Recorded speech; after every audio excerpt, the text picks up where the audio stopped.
ഇനി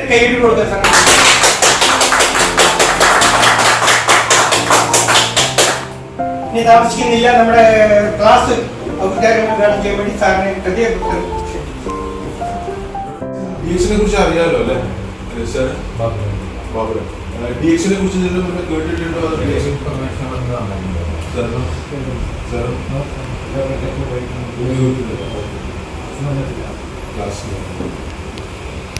കമ്പനിയെ കുറിച്ചിട്ട് അധികം പറയേണ്ട ആവശ്യമില്ല, കാരണം അതൊക്കെ നമുക്ക് അറിയുന്ന കാര്യങ്ങളാണ്. പക്ഷെ എന്നാലും ഈ പുതിയ വ്യക്തികൾക്ക് വേണ്ടിയിട്ട് പറയാം. നമ്മുടെ കമ്പനിയുടെ സിസ്റ്റം എന്ന് പറയുന്നത് ഡയറക്ട് സെല്ലിംഗ് സിസ്റ്റമിന് പല വാചകങ്ങളും ഉപയോഗിക്കും. MLM എന്ന് പറയും, മൾട്ടി ലെവൽ എന്നൊക്കെ പറയും. ഇതിനെ വളരെ നിശിതമായി വിമർശിച്ചിരുന്നൊരു വ്യക്തിയാണ്. ഓക്കെ, ഇത് തട്ടിപ്പാണ്, വെട്ടിപ്പാണ്, ആളുടെ കാശടിച്ച് മാറ്റുന്ന പ്രസ്ഥാനമാണ് എന്ന് വിശ്വസിക്കുകയും ഈ പ്രസ്ഥാനത്തെക്കുറിച്ച് എന്നോട് സംസാരിക്കാൻ വരുന്ന വ്യക്തികളെ ബ്രെയിൻ വാഷ് ചെയ്ത് വിടുകയും ചെയ്തിരുന്ന ഒരു വ്യക്തിയാണ് ഞാൻ. ഓക്കെ, നമുക്ക് അറിവില്ലാത്ത എന്തിനെ കുറിച്ചിട്ടും നിശിതമായി വിമർശിക്കാൻ നമുക്ക് എളുപ്പമാണ് അല്ലേ? പക്ഷെ അതിനെപ്പറ്റി ചെറിയ രീതിയിൽ കാര്യങ്ങൾ മനസ്സിലാക്കി കഴിയുമ്പോഴാണ് നമ്മുടെ അറിവുകൾ തെറ്റായിരുന്നു എന്നുള്ളൊരു തിരിച്ചറിവുണ്ടാകും. അങ്ങനെ ഒരു തിരിച്ചറിവ് എനിക്ക് ഉണ്ടായത് കാരണം ഞാൻ 20 വർഷമായിട്ട് ഗൾഫിൽ ഒരു വിദേശ കമ്പനിയുടെ മാർക്കറ്റിംഗ് ആൻഡ് റിസർച്ച് അനലിസ്റ്റ് ആയിട്ടാണ് വർക്ക് ചെയ്യുന്നത്. അപ്പോൾ മാർക്കറ്റിംഗ് എന്ന് പറയുന്നത് എൻ്റെ രക്തത്തിലുള്ള സംഭവമാണ്. അപ്പോൾ എന്നെ സംബന്ധിച്ചിടത്തോളം ട്രഡീഷണൽ മാർക്കറ്റിംഗ് ആണ് ശരിയായ രീതി, മറ്റേ മാർക്കറ്റിംഗ് എല്ലാം തെറ്റാണ്. അപ്പോൾ ഈ മാന്ദ്യം 2006-2007 മാന്ദ്യം ബാധിച്ചത് എല്ലാവർക്കും അറിയാലോ. ഇത് പ്രത്യേകിച്ച് ഗൾഫ് രാജ്യങ്ങളിൽ നിന്ന് ഒരുപാട് പേര് തിരിച്ചു വന്നൊരു സമയം. ആ സമയത്താണ് UAE ഡയറക്റ്റ് സെല്ലിംഗ് ഇൻഡസ്ട്രിയുടെ ഹബ്ബാക്കാൻ വേണ്ടിയിട്ട് UAE ഗവൺമെന്റ് ഇനീഷ്യേറ്റീവ് എടുത്തിട്ട് IDSEI ഏറ്റവും കൂടുതൽ സംഭാവന നൽകിയ ഒരു സംസ്ഥാനം എന്ന് പറയുന്നത് കേരള സംസ്ഥാനമാണ്. ഇപ്പോൾ നമ്മുടെ ഇവിടെ ഇതിനൊരു ഓംബുഡ്സ്മാൻ ഉണ്ട്. അവരുടെ ഒരു മീറ്റിംഗ് 2 ആഴ്ച മുന്നേ ഞങ്ങൾ അറ്റൻഡ് ചെയ്തതാണ്. കേരള ഗവൺമെന്റ് തന്നെ ലീഗലായിട്ടുള്ള ഡയറക്റ്റ് സെല്ലിംഗ് കമ്പനികളുടെ പേര് അവരുടെ വെബ്സൈറ്റിൽ ഡിക്ലെയർ ചെയ്തു. അപ്പോൾ ഈ ഇൻഡസ്ട്രീനെ കുറിച്ചിട്ട് ഏകദേശം ഒരു ധാരണ. ഇനി ഈ ഡയറക്റ്റ് സെല്ലിംഗ് എഡ്യൂക്കേഷണൽ ഇൻസ്റ്റിറ്റ്യൂട്ടിൻ്റെ 3 മാസത്തെ സർട്ടിഫിക്കേഷൻ കോഴ്സ് ചെയ്ത് DXLലെ ആദ്യത്തെ സർട്ടിഫൈഡ് ഡയറക്റ്റ് സെല്ലറാണ് ഞാൻ. സർട്ടിഫിക്കേഷൻ ഞാൻ എടുത്തുവെങ്കിൽ കൂടി എനിക്കറിയാം ഈ പണി എനിക്ക് പറഞ്ഞിട്ടുള്ള പണിയല്ല. കാരണം എനിക്ക് ക്ലാസ് എടുക്കാനതാണ്. ഒരു ടീച്ചർ ആകണം അല്ലെങ്കിൽ ഒരു അധ്യാപകനാവണം എന്നുള്ളതായിരുന്നു താല്പര്യം.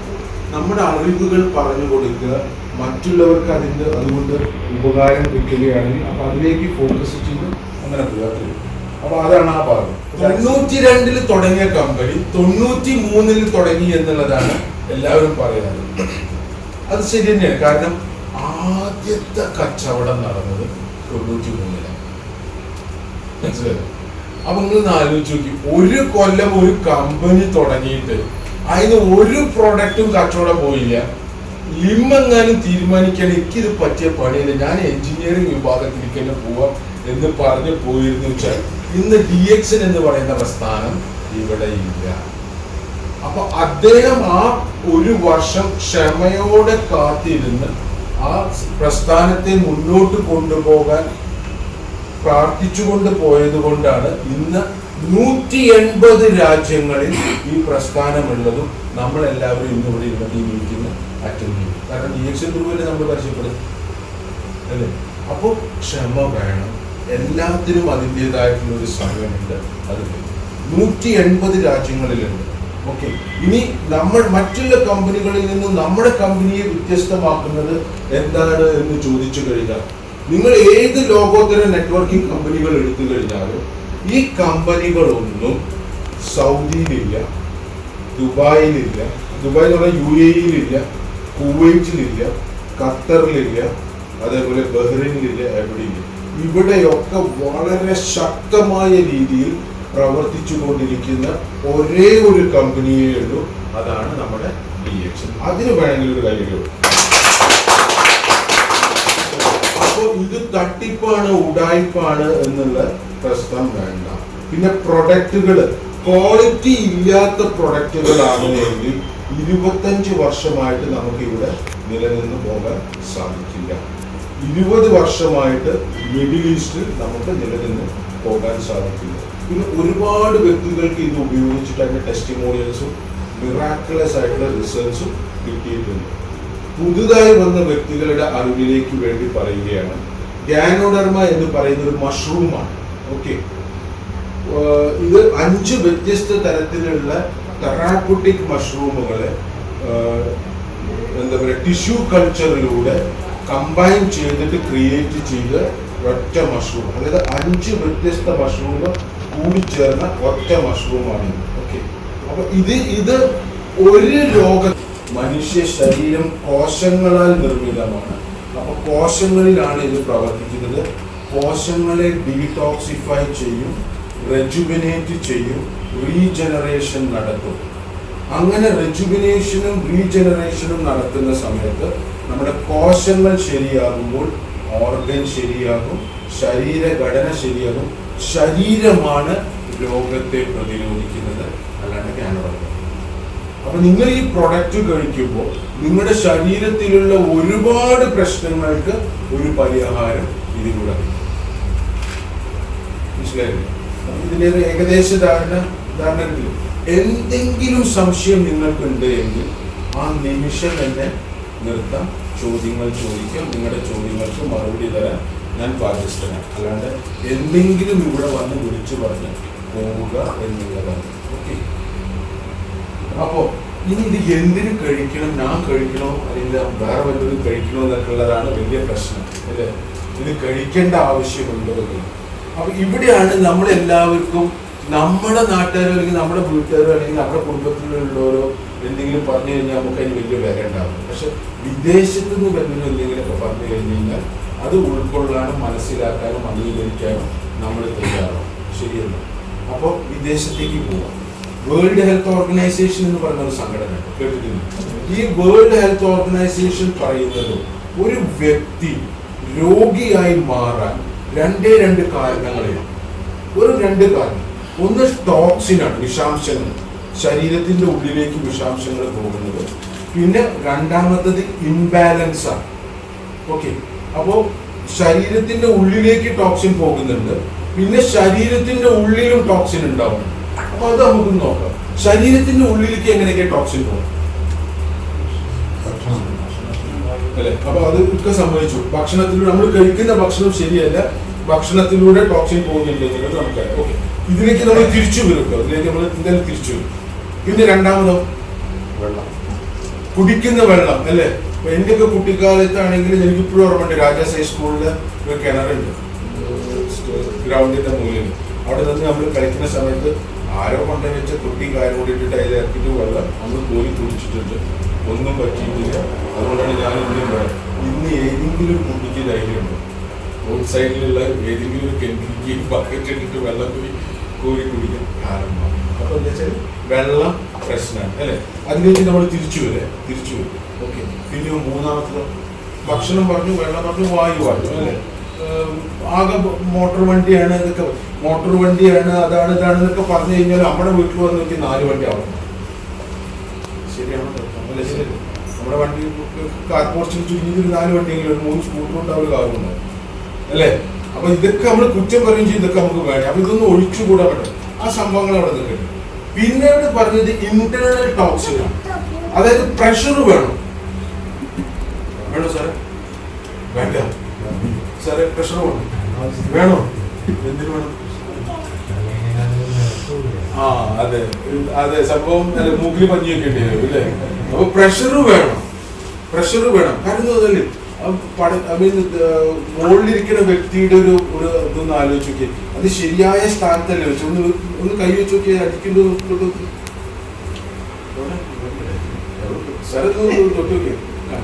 എന്ത് പറയാൻ എവിടെയാന്നും കൂടി അറിയണല്ലോ. ഇന്നലെ കോഴിക്കോട് ക്ലാസ് എടുത്തിട്ട് വെച്ചൊക്കെ പറഞ്ഞു, ഒരാളുണ്ട് ഇവിടെ വെക്കും. ഞാൻ പറഞ്ഞു നമുക്കൊക്കെ ഇവിടെയാണ്, നിങ്ങൾക്ക് ഇവിടെയാണ് സംഭവം. അല്ല അതല്ല, ഇവിടെ തൊടുമ്പോ ഒരു എനർജിയാണ്. ആ എനർജി വേറെയാണ്, ഇവിടെ ഒരു എനർജി ഉണ്ട് അല്ലെ? ശരിയല്ലേ? മെഡിക്കൽ സയൻസിന് പോലും തെളിയിക്കാൻ സാധിച്ചിട്ടില്ല ഈ എനർജി എവിടെ നിന്നാണ്. അതിനും ഞാനൊരു വിറ്റ്നസ്സാണ്. എൻ്റെ വീട്ടിലേക്ക് ഇതുപോലെ ഒരു വ്യക്തി വന്നത്, കുറച്ച് ഏജ്ഡ് ആയിട്ടുള്ള ഒരു ലേഡി, ഗേറ്റ് തുറക്കുന്ന സമയത്ത് അവർ കൊലാപ്സ് ആയി പോയി. ഓക്കെ, എങ്ങനെയാണ് ഇവരെ പെരിന്തൽമണ്ണയിലെ വളരെ പ്രശസ്തമായ ഹോസ്പിറ്റലിൽ മിനിറ്റുകൾക്കുള്ളിൽ എത്തിച്ചത് എന്നുള്ളത് എനിക്ക് പോലും അറിയില്ല. എമർജൻസിയിൽ കൊണ്ടേ ഞങ്ങൾ കണ്ടുകൊണ്ട് കാണുകയാണ്.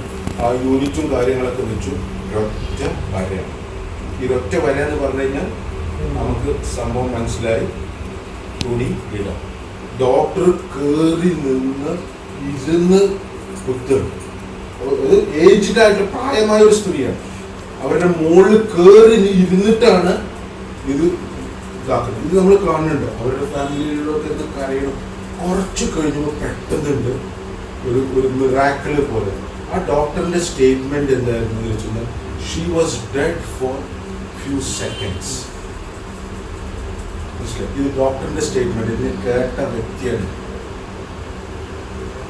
വൈദ്യശാസ്ത്രത്തിന് പോലും തെളിയിക്കാൻ സാധിച്ചിട്ടില്ല ഈ ശരീരം. ഇതിലേക്കൊക്കെ നമ്മൾ തിരിച്ചു വരും. ഓക്കെ, അപ്പൊ പ്രഷർ വേണം അല്ലെ, കൊളസ്ട്രോൾ വേണം അല്ലെ, കാരണം നമ്മുടെ സ്കിന്നിന്റെ അടിയിൽ ചെറിയ ഫാറ്റ് ഉണ്ട്. അതാണ് നമ്മുടെ ശരീരത്തിനെ പ്രൊട്ടക്ട് ചെയ്യുന്നത്. അപ്പൊ അത് വേണം. ഷുഗർ വേണം അല്ലെ, ഷുഗർ വേണം.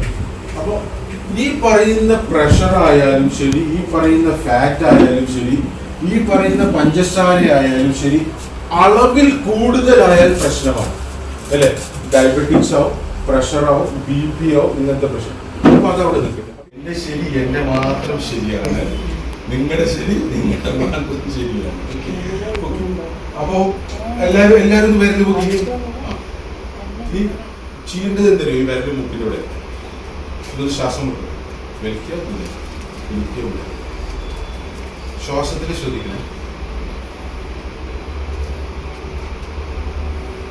ഓക്കെ, ഇനി എന്റെ ചോദ്യം, ഈ രണ്ട് മൂക്കിലൂടെയും ഒരുപോലെയായിരുന്നു ശ്വാസം വന്നത് ആണോ? വെച്ച് നോക്കണം. രണ്ടാമത് വെച്ച് നോക്കണം. ഇന്നലെ ചില ക്ലാസ്സിൽ വെച്ച് നോക്കും. എന്താ ഒന്നും മനസ്സിലായല്ലോ, വീണ്ടും വെച്ച് നോക്കേണ്ടി. മനസ്സിലായല്ലോ? അപ്പൊ ഒന്ന് വെച്ച് വീട്ടിൽ പോയിട്ട് ഫ്രീ ആകുമ്പോ ടെൻഷൻ അടിക്കാണ്ട് ഇരുന്നിട്ട് വെച്ച് നോക്കിയത് ആ വരുന്നുണ്ട്. ഓക്കെ, അത് വെച്ചിട്ട് ഒന്നും പുറത്തേക്ക് വരില്ല. കാരണം നിങ്ങൾ എന്തെങ്കിലും ഉള്ളിലേക്ക് വലിച്ചാലല്ലേ പുറത്തേക്ക് വരും. ഉള്ളിലേക്ക് വലിക്കാണ്ട് പുറത്തേക്ക് വരില്ലല്ലോ. അപ്പൊ എല്ലാവർക്കും രണ്ട് മൂക്ക് കൂടി ഒരുമിച്ചിട്ടാണോ വന്നത്? സാറിനോ? അല്ല, വ്യത്യാസമില്ല. ഏത് മൂക്ക് കൂടി അധികമുണ്ട്? ഇടത്തെ മൂക്ക് കൂടി. സാറിനോ? അത് സാറിന് പോട്ടെ, കുഴപ്പമില്ല. സാറിന് ഏത് മൂക്ക് കൂടി ഉണ്ട്? ഒരേ മാതിരി വന്ന് ആ കുഴപ്പമില്ല. ഇതൊക്കെ നമ്മൾ തെളിയിക്കും. റൈറ്റ് മൂക്ക് കൂടിയാ വന്നത്, ലെഫ്റ്റ് മൂക്ക് കൂടെ കുറവാണ്. സാറിനോ? റൈറ്റില് അധികം ആളുകൾക്ക് റൈറ്റ് ആവും. അധികം ആളുകൾക്ക് റൈറ്റിലൂടെ ശരിക്കും വരും, ലെഫ്റ്റിൽ കുറച്ച് കുറവ്. ചിലർക്ക് ലെഫ്റ്റ് കൂടെ വരും. റൈറ്റ് ആണ്. ഓക്കെ, ഞാൻ വലിയൊരു ആർട്ടിസ്റ്റ് ഒന്നല്ല. ചെറിയൊരു ഇവിടെ കാണുന്ന സാധനം ഇന്ത്യ എന്നുള്ള കരുതാൻ പറ്റും. ഓക്കെ, ഇതൊരു ലെൻസ് പോലെയൊക്കെ ഇങ്ങനെ തോന്നില്ലേ? ഓക്കെ, ഇതൊരു ലെൻസ് ആണ്. ഇങ്ങനെയാണല്ലോ ഏകദേശം നമ്മുടെ ഒരു ലെൻസിന്റെ സൈസ് അല്ലേ? എന്നിട്ട് ഇതിന് ഇങ്ങനെ ഒരു പൈപ്പ് മുകളിലേക്ക് വരും അല്ലേ? ശരിയല്ലേ? നമ്മൾ ചിത്രത്തിൽ കണ്ടിട്ടുണ്ടാവല്ലോ, കുട്ടികൾ പഠിക്കുന്ന പുസ്തകത്തിൽ കണ്ടിട്ടുണ്ടല്ലോ. നമ്മൾ പഠിക്കുമ്പോൾ കണ്ടിട്ടില്ലെങ്കിലും പേരക്കുട്ടികൾ അല്ലെങ്കിൽ കുട്ടികളൊക്കെ പഠിക്കുന്ന കുട്ടികൾ അല്ല എങ്ങനെ കണ്ടിട്ടുണ്ടാവും. അപ്പൊ നിങ്ങൾ ആലോചിച്ച് നോക്കി, രണ്ട് ലങ്സ് ആണ് അല്ലേ? അതിലേക്ക് നമ്മൾ ശ്വാസം എടുത്തു, പുറത്തേക്ക് വിടുമ്പോൾ ഒരൊറ്റ പൈപ്പ് കൂടെ അല്ലേ വരുന്നത്.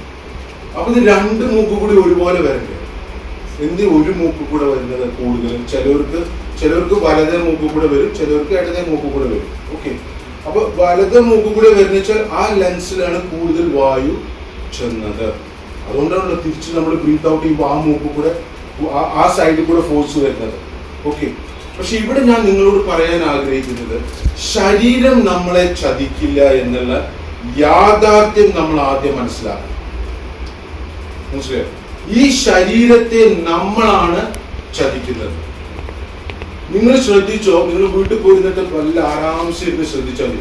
14 സൈക്കിള് കഴിയുമ്പോൾ ഓട്ടോമാറ്റിക്കലി മാറും.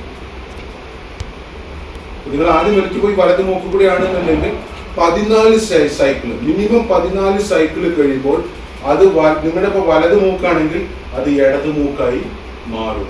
അതായത് ശരീരം അതിനെ റെഗുലേറ്റ് ചെയ്യും. പക്ഷെ നമ്മൾ അതിനെ എന്താക്കണം? എപ്പോൾ ശ്വാസം വലിച്ചു വിടുമ്പോഴും രണ്ട് മൂക്കിലൂടെയും ഒരുമിച്ച് വരുന്ന രീതിയിലേക്ക് അത് ആക്കണം, അല്ലേ? അപ്പോൾ ഇവിടെ എന്തോ ഒരു പ്രശ്നമുണ്ട് എന്നുള്ളത് മനസ്സിലായി. അപ്പൊ അത് ജീവിത രീതിയും ജീവിത ശൈലി കൊണ്ട് വരുന്ന പ്രശ്നമല്ലേ. ഇനി അതിനെ ഒന്നുകൂടി ഒന്ന് ക്ലിയർ ചെയ്യും. ഇപ്പൊ ഇത്രയും നേരം നിങ്ങൾ എന്റെ ക്ലാസ് കേട്ടുകൊണ്ടിരുന്ന സമയത്ത് നിങ്ങൾ സ്വാഭാവികമായിട്ട് ശ്വസിച്ചിരുന്നു. പക്ഷെ നിങ്ങൾ ശരിയായ രീതിയിലാണോ ശ്വസിച്ചത്? അല്ല എന്നുള്ളത് നിങ്ങൾ പറയുന്നു, അല്ലെ? അപ്പൊ എന്ന് മുതൽക്കാണ് ശരിക്കും ശ്വസിക്കുക? നമുക്ക് ഇപ്പൊ തന്നെ എന്തൊരു ടെസ്റ്റ് നോക്കാം. എല്ലാവരും ഒന്ന് റിലാക്സ് ചെയ്തിരുന്നേ, നേരെ ഇരിക്കുക. ലങ്സ് സ്ട്രൈറ്റ് ഇരിക്കാൻ വേണ്ടി ലങ്സിന്റെ വൈറ്റാലിറ്റി എന്ന് പറയും, കപ്പാസിറ്റി നമ്മൾ ഓക്കെ. ഞാൻ ആദ്യം ഒന്ന് കാണിച്ചു തരാം, അതിനുശേഷം നിങ്ങൾ ചെയ്താൽ മതി. ഓക്കെ, ഞാൻ ഡീപ്പായിട്ടൊന്ന് ബ്രീത്ത് ചെയ്യാൻ പറയുന്ന സമയത്ത്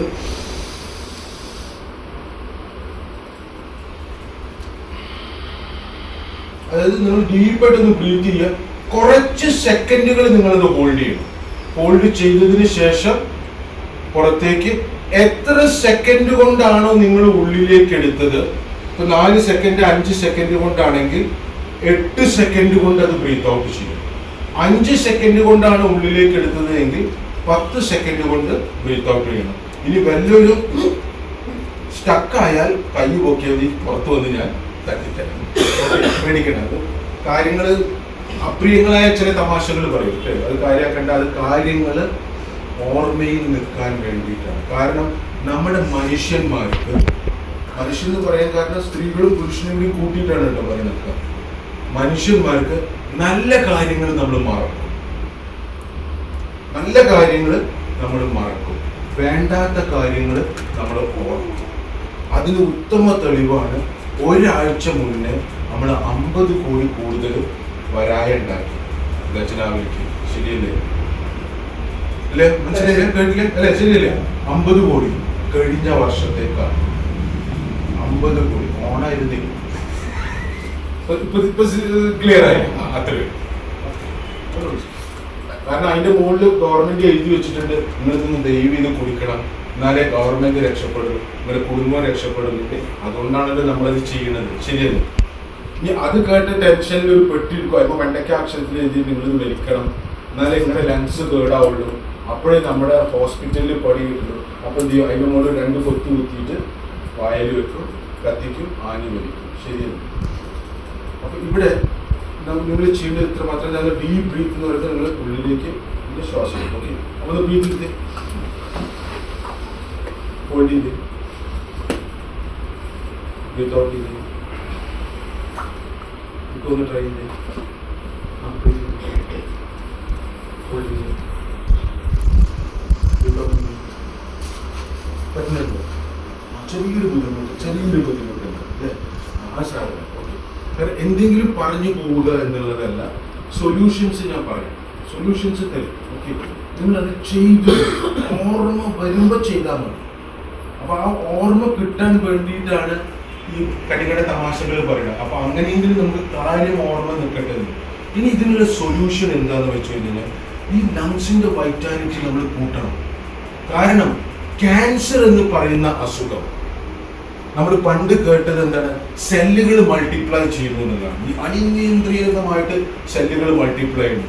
പിന്നെ പറഞ്ഞു അല്ലല്ല, സെല്ലുകൾ മൾട്ടിപ്ലൈ ചെയ്യല്ല, അനിയന്ത്രിതമായിട്ട് സെല്ലുകൾ മരിക്കുകയാണ്, അതുകൊണ്ടാണ്. പിന്നെ കുറെ കാലം കഴിഞ്ഞപ്പോൾ ഇതൊന്നും അല്ല പ്രശ്നം, ആന്റി ഓക്സിഡന്റുകളാണ് എന്ന്. കാർബോഹൈഡ്രേറ്റ് വേണം, അല്ലെ?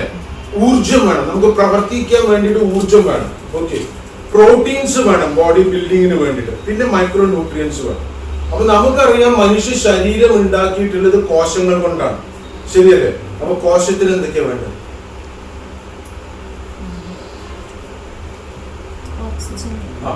മാഡം പറഞ്ഞത് കറക്റ്റ് ആണ്, ഓക്സിജൻ വേണം, അല്ലേ? പക്ഷെ നമുക്ക് ഓക്സിജൻ ആയിട്ട് കിട്ടൂ ഇല്ല, വായുവായിട്ടാണ് കിട്ടുക. അപ്പൊ നമ്മൾ എത്രത്തോളം നമ്മുടെ ലങ്സിന്റെ വൈറ്റാലിറ്റി ഉപയോഗിക്കുന്നു അതിനനുസരിച്ചിട്ടാണ് നമ്മുടെ ശരീരത്തിലെ കോശങ്ങളിലേക്ക് ഓക്സിജൻ ചെല്ലുന്നത്. അപ്പൊ ബ്രീതിങ് പെർഫെക്റ്റ് ആവണം എന്നുള്ളത് ഇപ്പൊ മനസ്സിലായോ? ഇനി ഇതിനുള്ള ഒരു സൊല്യൂഷൻ ഞാൻ പറഞ്ഞുതരാം. നടക്കാൻ നിങ്ങൾക്ക് ഭാഗ്യം കിട്ടുകയാണെങ്കിൽ, നടക്കാൻ നിങ്ങൾക്ക് ഭാഗ്യം കിട്ടുകയാണെങ്കിൽ 4 സ്റ്റെപ്പ് കൊണ്ട് നിങ്ങളൊരു ബ്രീത്ത് ഉള്ളിലേക്ക് എടുക്കുക. 4 സ്റ്റെപ്പ് ഒന്ന് ട്രൈ ചെയ്ത് നോക്കും. Okay, 4 step. ഇതൊക്കെ ഒരു കാര്യം ചെയ്ത് ഒരു 3 സ്റ്റെപ്പിൽ എടുക്കുക. 3 സ്റ്റെപ്പിൽ എടുക്കുക. ബ്രീത്ത് എടുക്കുക. 1 2 3 വെക്കുമ്പോൾ ഉള്ളിലേക്ക് എടുക്കുക. അടുത്ത 2 സ്റ്റെപ്പിൽ അതൊന്ന് പിടിച്ചു നിർത്തുക. ആ പിടിച്ചു നിർത്താനുള്ള കഴിവിനെയാണ് ലങ്സ് കപ്പാസിറ്റി വൈറ്റാലിറ്റി എന്ന് പറയുന്നത്. മനസ്സിലായോ? ഇത് ശ്രദ്ധിക്കുന്ന ചില കുട്ടികൾക്ക് സാധിക്കാറില്ല. സ്കൂളുകളിൽ പോയിട്ട് നമ്മൾ കുട്ടികളെ കൊണ്ട് ചെയ്യിപ്പിക്കുന്ന സമയത്ത് ഈ ചില കുട്ടികൾക്ക് ഇത് സാധിക്കാറില്ല. നിങ്ങൾ ശ്രദ്ധിച്ചാൽ അറിയാൻ പറ്റും, ആ കുട്ടികൾക്ക് പരീക്ഷയിൽ പെർഫോമൻസ് കുറവായിരിക്കും. ഓക്കെ, അതിനൊക്കെയുള്ള കാരണങ്ങൾ പറയും. അപ്പൊ ഈ 2 സെക്കൻഡ് നിങ്ങൾ ഇത് ഹോൾഡ് ചെയ്യുക. അടുത്ത 6 സ്റ്റെപ്പ് കൊണ്ട് ഇത് വിടുക. നിങ്ങൾ 4 സ്റ്റെപ്പ് ആണെങ്കിൽ അടുത്ത 8 സ്റ്റെപ്പ് കൊണ്ട് അത് ബ്രീത്ത് ഔട്ട് ചെയ്യും. ചെയ്യാൻ പറ്റുമല്ലോ? ഹലോ, പറഞ്ഞോ? ഒന്ന് ചെയ്ത് നോക്കൂ. നിങ്ങളുടെ ആരോഗ്യമാണ് നിങ്ങളുടെ കൈകളിലാണ്. ബ്രീത്തിങ് ആണ്. ഒരാൾക്കും കാശ് കൊടുക്കേണ്ട ആവശ്യമില്ല. പടച്ചോൻ ഫ്രീ ആയിട്ട് തന്നിട്ട് വായു ഇഷ്ടംപോലെ ഉണ്ട്. നിങ്ങളത് നേരെ ചൊവ്വെ ശ്വസിച്ചാൽ മതി. ഇപ്പൊ അതിന്റെ ഇമ്പോർട്ടൻസ് മനസ്സിലായി. ഒരു വ്യക്തി ഒരു മിനിറ്റില് 16 ബ്രീത്തിങ് ആണ് എടുക്കുക. പക്ഷെ ശരിക്കും ആരോഗ്യമുള്ള ശരീരത്തിലാണെങ്കിൽ 11 മുതൽ 12 ആണ്. 16 ബ്രീത്തിങ് എടുക്കുമ്പോൾ അതൊരു രോഗിയായി മാറി എന്നാണ് പറയുന്നത്. 16-ൽ കൂടുതലായ ശരിക്കും രോഗിയാണ്. അപ്പൊ നേരത്തെ ഞാൻ ഈ കൈ വെക്കാൻ പറഞ്ഞത് വെറുതെ അല്ല. നിങ്ങൾ ഒന്ന് ചെക്ക് ചെയ്ത് നോക്കുക നിങ്ങളുടെ ബ്രീത്തിങ് ഫ്ലോ. ആ ഫ്ലോ നമുക്ക് നോക്കിക്കഴിഞ്ഞാൽ അറിയാൻ പറ്റും നമ്മുടെ ലങ്സിന്റെ വൈറ്റാലിറ്റി എത്രയാണ് എന്നത്. ഓക്കെ, അപ്പൊ ഇവിടെ നിന്ന് നമുക്ക് എന്ത് കാര്യം മനസ്സിലായി? ശുദ്ധമായ വായു ഉണ്ടായത് കൊണ്ട് കാര്യമില്ല, നേരെ ചൊവ്വ ശ്വസിക്കണം. ശരിയല്ല?